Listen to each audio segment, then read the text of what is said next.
I'm going to go to our guests joining us, Rajalakshmi as well as Nandini Datta. Both of them are very keenly watching this Twin Tower demolition that will take place in barely an hour's time from now. All right, I'm going to quickly cut across to Rajalakshmi, who's joining us. Rajalakshmi, you're an architect yourself. What we know is that the Supertech Twin Towers, from the outside, it looks like a whole full building. But what we know is that this is just a skeleton standing right at this minute. From the inside, most of those built-up area have been physically demolished.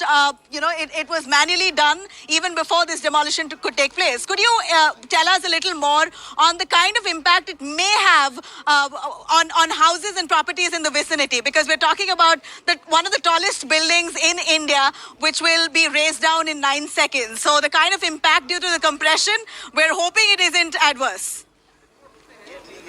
Good afternoon, Chaiti. And this is something that everyone is looking forward to, this breakdown of these twin towers of corruption, as you may call it.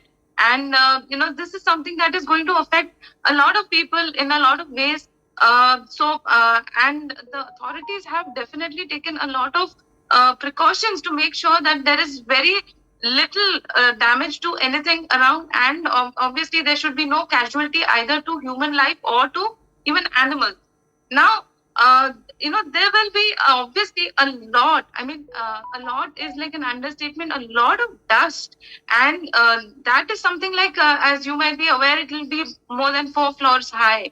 And apart from that, what is a cause of concern is the kind of vibrations that could be caused in the areas nearby, which obviously it could impact the foundations or the structures nearby, which I'm sure that has been taken care of when the explosions have been designed, because this is a controlled explosion. So this ideally it should not be impacting the other structures. But even then, what I would suggest or what I would recommend, and I'm sure that most of the structures nearby, they would do that, is that they need to go in for a structural audit to make sure that all the structural elements, that is the beams, columns, the foundations, everything are in place, and that they are not really impacted or affected by these vibrations that are going to be caused by the explosions today.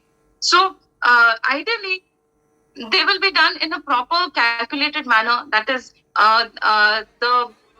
the middle portion of that's the surety that even the professional company has given to us, and we're really hoping. In fact, Rajalakshmi, do stay on hold with us.